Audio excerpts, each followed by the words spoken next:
Hello, everybody. This is Arwen Lewis, and you're listening to The Arwen Lewis Show. Today, my very, very special guest is Mr. Don Stevenson. Don is a songwriter, recording artist, founder of the rock and roll band Moby Grape, and we're going to get to talk plenty about that today, too. And we're finishing up talking about his amazing new release. It's his third solo album, Limited Engagement Volume 1 and volume 2 is on the way. So stay tuned to find out more about when that will be released. For now, though, Dawn, I just wanted to ask, so did you write the song specifically on this limited engagement volume 1 for the record? And who produced it and who played on it? Um, I wrote all the songs except for Shine. Okay. And Shine was written by Dale Ackerman from the Doobie Brothers. Mhm. It's a really great song. And the reason I sang it is because it was just like nothing never even imagined singing that kind of a song before. So that was the one song I didn't write. The rest of them, yeah, the rest of them I wrote, and they were produced. This is kind of an interesting thing. I would record them in Toronto at Timbo Vacati's studio, who was a guitar player on a lot of it. Great musician, great guy. And we would record them, and then we would send the files off to Jerusalem. All right. I have my friend Norm Evans, who was kind of the second guy who believed in me.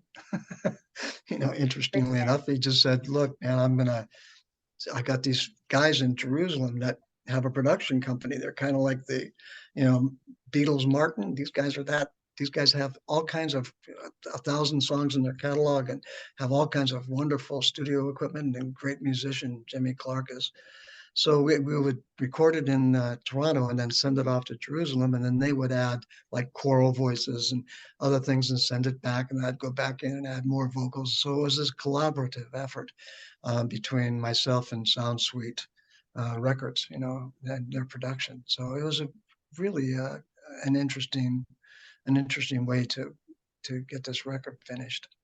Well, and it's really what I really noticed too is yeah, there was like gospel arrangements, choral arrangements, and then also there were those Moby Grape harmonies nuanced in there too, which I really loved. That was kind of my impression as far as the background vocals go.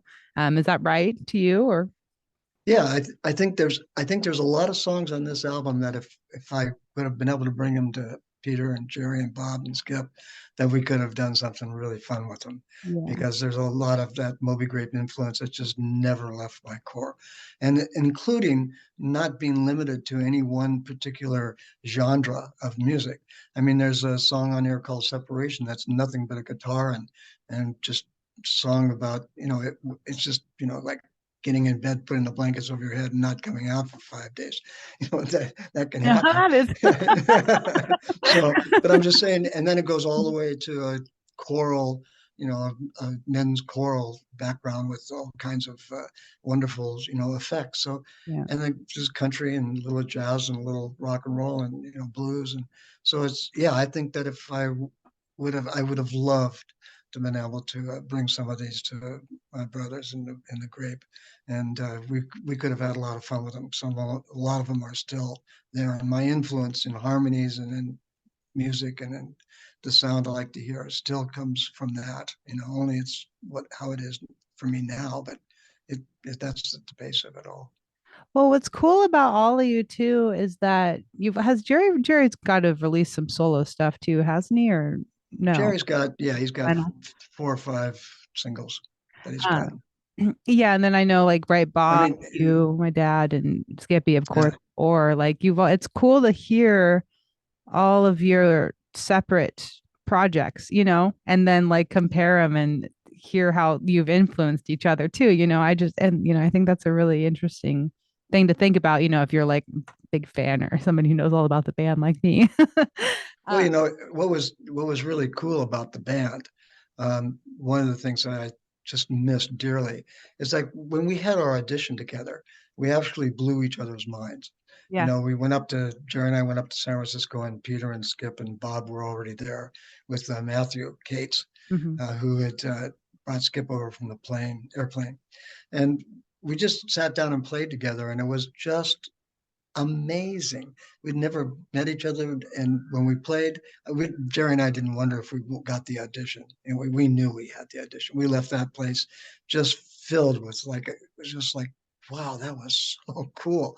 And so then when we started to rehearse, it was like we were all trying to impress each other. Mm-hmm. Because Peter, your dad, did this finger picking stuff that is just complicated. Not many people can do that. Sounds like him. Yeah, not like him. Still to this day, the intro to 805, my friends, when I play it, they have to find an alternate way of playing it. Oh They yeah. can't play it exactly the same way your dad did. So, and then Mosley was like, just this great blues singer and this just powerful, and then Skip was just like mystical and, would move in and out and have these great songs that he wrote. And, Jerry is like, he's the boss, man. Oh, If John Jerry is Wayne the could, boss. if John Wayne could play guitar, he'd want to play just like Jerry, right? And I come from the background of, lots of experience and being a seasoned drummer, even at that relatively young age. So what I missed dearly, but what we had was when we would come together, there was no leader. Not when we were learning. We Yeah. would just come, somebody would bring in something and then somebody else would add this. And we were all trying to impress each other because we Yeah. thought the other people were so awesome, in their talents. And so we were able to build that first album just out of this cooperative spirit of just being so cool to be with each other and hanging out and digging what we were doing. So that is, like I said, that's an influence that never really leaves you. And I still, to this day, if I'm with some other musicians, that's the same kind of cooperative spirit. I have to live in that world, or I can't. I don't want somebody telling me what to play or what to sing. I bring people because I want to hear what they have to say. It's a conversation, right? It's a conversation. But I did want to ask, what was it like playing drums with Bob Mosley as your bass player? Amazing. Yeah, yeah, it's Dude. like, yeah, yeah, it's pretty cool. Well, something grump. I Yeah, just don't think, yeah. I don't think you can yeah, compare him to anybody. no, no, he's powerful. So, I just had to kind of, I won't, we actually locked in. We Yeah. locked in together. Yeah. It was like, that's the rhythm section. And we, we really listened to each other and locked in tight. And I love playing with him, man. It was just like solid as a rock. I seriously, I guess we saw him in Santa Cruz. It must have been 10 years ago. What was that? Don Quixote's, that venue where like they would all play up there.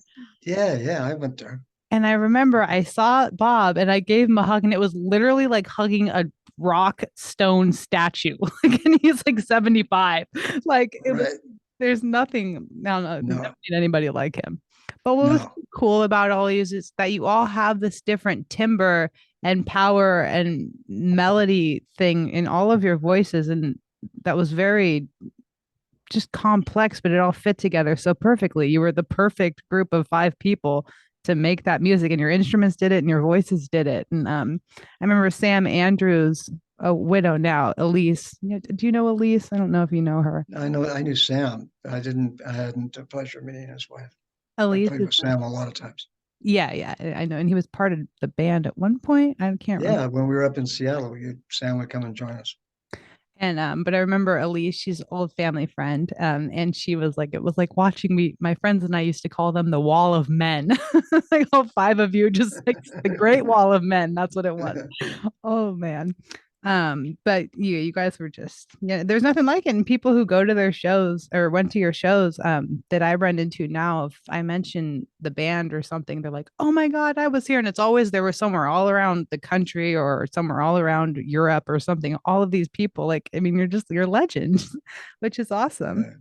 Yeah. Um, Well, I think we're more we're I'm not so sure about how legendary we were, but I do think we had influence on other musicians, yeah. and so I'll take that. You know.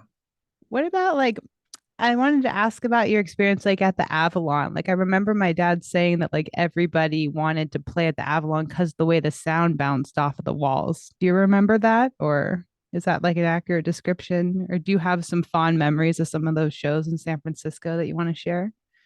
Well, the Avalon and the Fillmore were were the venues that you wanted to play at.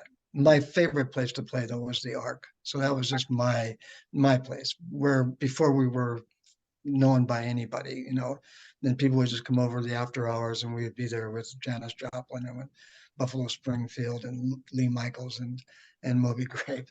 And so that was, I guess maybe that's because did all those after hour gigs up in Seattle because that gig didn't start till 1 o'clock in the morning or 2 o'clock in the morning. And you'd go home after you had breakfast, Yeah. so that was great. And the Avalon and the Fillmore were, those were wonderful venues. And that was what we were all hoping to get to. I remember most of the dressing room, you Yeah. know, it seemed like every band that came and every artist that came, they would sign the walls. How fun. And that was at Yeah. both venues, both the Yeah. Avalon and Fillmore. Okay. Yeah. So you'd see some great sayings up there. Is that Um, where I know you guys, right? Didn't you name Wow because David Crosby popped his head in the door and like looked at you guys and was like, wow. right. Was Right. that at one of those places? I can't remember. Well, I know that Bill Graham uh, said wow a number of times Oh yeah. because the band would always we would we constantly would get him pissed off, you know. But he was in a state of anger all the time. That's what he was motivated by. But he even one time he put like when you're working at a factory and you come in, you punch a clock in Hmm. because we were late a couple of times. He gave us punch cards and had us punch our cards in before we went up and played. So it was not without good humor, so That's funny. I mean, it's rock and roll, right? it's rock and roll, baby. Um, well, we're gonna okay, so we have more to talk about and your awesome show. I want to talk a little bit about your show coming up at Massey Hall too. It's a big deal. I mean, I want to hear about Massey Hall because I don't know a lot of the history, but I know it's kind of the Carnegie Hall of Canada, right? Yeah, it's the Albert Hall of Toronto, of Canada. Cool. Yeah, yeah. So it's a really, it wasn't even on my bucket list. I just woke up and got it offered. I'm so excited. I'm excited about it. Yeah. Well, let's talk about that when we come back from break. Everybody, if you're just tuning in, my very, very special guest is Don Stevenson, singer, songwriter, recording artist, singing drummer, guitarist. Um, and he's from the legendary cult heroes Moby Grape out of San Francisco. And we're going to take you out to break with a new release by Don off of his new album, Limited Engagement Volume 1, which you can find at soundsweetrecords.com. And also, you can look Don up on Facebook under Don Stevenson. And we're taking you out to break with his song, Girl of My Dreams, and bring you back in with Winter is Gone. We'll be right back. Don't ever say that again. What? Winter is gone. Don't ever say that again. Richard loves winter. Yes. Yes. He loves winters. Yeah. Come on up to Toronto for a while. Yeah. I know in California, we're like, a cloud? Yes. Yeah, right. Such babies. No, I would like to live somewhere like in the snow I mean, I spent some time in Colorado actually up in Vail and I loved it. But I could Yeah, see how probably gets hard to live in a snowy place it's like that. just it's okay until about March, and then you just say, "I'm done with this." Yeah. Okay. Yeah. Yeah, we're right. All right. Here we go. In 3, 2, 1, you're live. Hello, everybody. This is Arwen Lewis, and you're listening to the Arwen Lewis Show. My very special guest is Mr. Don Stevenson, founding member of the San Francisco cult heroes Moby Grape. And also, Don has had an extensive solo career in the past 10 years, releasing 3 albums with a fourth on the way. We're playing songs today from his most recent release, Limited Engagement Volume 1. You can find that album on soundsweetrecords.com and look Don up under Don Stevenson on Facebook. So, Don, welcome back to the show. Well, you're still here. Good to see you again. Yes. And Or still.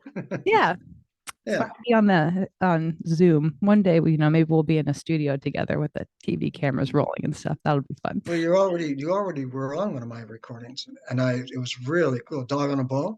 I loved singing that song. Thank you for giving me the opportunity to do that. well, he was really, really good on it. So helped make it, it's one of my favorite songs.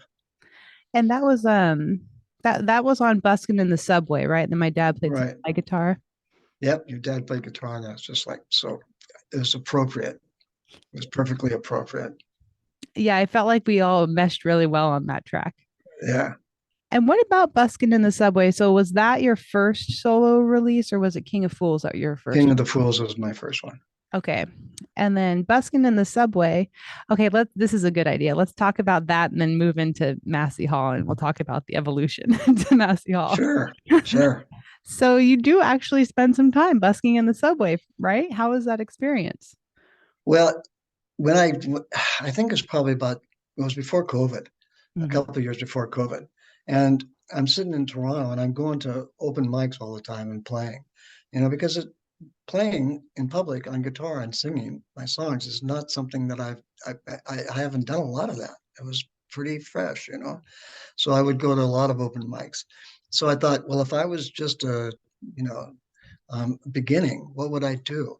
And I thought, well, I would probably want to go busk in the subway. So I found out what people did. And so I went to an audition.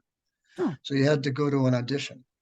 And so along with 300 and some other people, they picked 64, I think it was. wow. So I made the cut. And so we did the audition and then if you make the cut, then you pay $350 or whatever it is, and you have 3 years of busking in the subway. So they give you a schedule, and you're at one place for 3 days and at one time slot, and then you move to another one and another one. And so for years, I've been. I at that point I did it like almost like a steady gig, right? And now I'm down to doing it just like 5 or 6 times a month maybe, but it's kind of it's like um, I'm not getting a lot of gigs, which is uh, too bad because I got a great group of people I play with, but I've got a gig. I got a steady gig. I just pack up my stuff on my dolly and head down to the subway, unpack it, plug in my little amp, sit down and start singing. That is so cool. And I remember I had a guest on my show as a friend of mine who just plays around locally in Solvang. And he had went, I don't know, probably I think in the 90s or something, or maybe before that, the 80s, I can't remember, but he had gone to Europe. And I remember he'd say it was a similar thing. Like you didn't have to audition, but to busk, you had to like get there early and then you had to know somebody who was going to tell you the spot that was open. It's like Yeah, underground kind of like right. scene, right? And I think that's so cool that they have it all orchestrated where you are. How do they regulate that? Is it like an organization or how does that? Yeah, it's the TTC, it's the transit committee. So they give you a license and then you have to display your license. So if people are down there and they are not licensed, then people whatever enforcement comes along and says, hey, look, you need to have a license to be able to play down here. Okay. So um, I mean it's not strict, but if I go someplace and somebody's at my place and they're not licensed, I can say, hey, I love what you're doing, but you have to Yeah. leave. You don't have to go home, but you can't stay Yeah, here. yeah, that's right. That's right. Yeah, you don't got to go home, but you gotta get out of here. So yeah, so I would just like say I paid my Oh, $350, passed the test, and I get to do this. Burton Cummings came in up to Burton Cummings. He's remind me. I don't do he I know? was with he was with um gosh, now I forget. Well, I'm having a total brain fart. Anyway, Burton Cummings is like a famous Canadian musician. Okay. I Um, know the name. Yeah. yeah, and so he came up and played. He played with me on Buskin' in the Subway. Played keyboards and sang. Um, that was really a cool thing for him to do. Nice. Matter of fact, we were going to do a spontaneous pop up thing in the subway, but TTC wouldn't allow it. Oh, There's Randy Bachman and Bachman Turner Overdrive. Randy Bachman and Burton Cummings are really famous Canadian. They wrote American Woman and a lot of those songs. Those are really they're big up here, legends.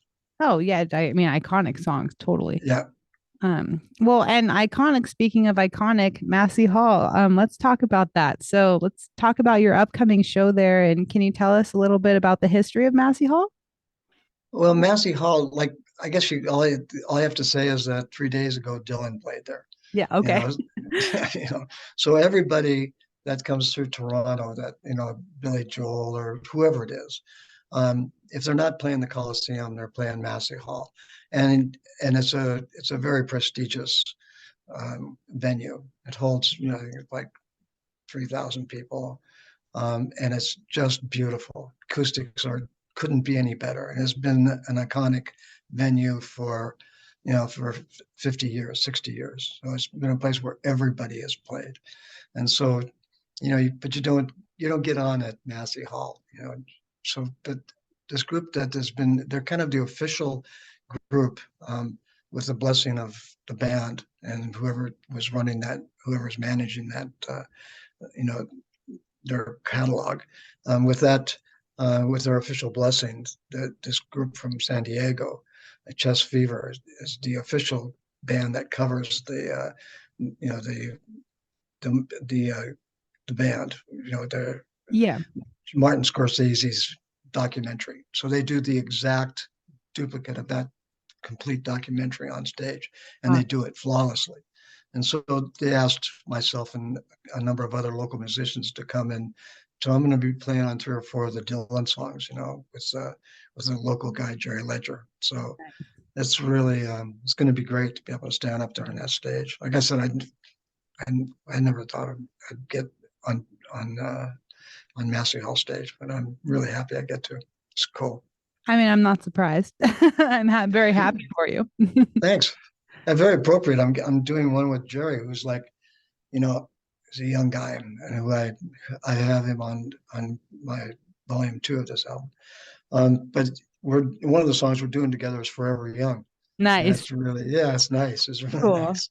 So And then can people get tickets for this show anywhere or just go to Massey yeah, Hall website? yeah, yeah. Go to the website or go to Chest Fever's website or the Massey Hall website, or if you want to get gouged, go to Ticketmaster. It depends upon Yeah. what you'd like. Yeah. Pick your poison. Awesome. Well, we're going to run out to break again really quickly here. Everybody, my special guest is Don Stevenson. You can find out more about his most recent release, Limited Engagement Volume 1, and all of his solo stuff on Soundsweet Records. And look him up on Facebook under Don Stevenson. And we're taking you out to break with his song M and bringing you back in with Shine from Limited Engagement Volume 1. And we'll be right back. Cool.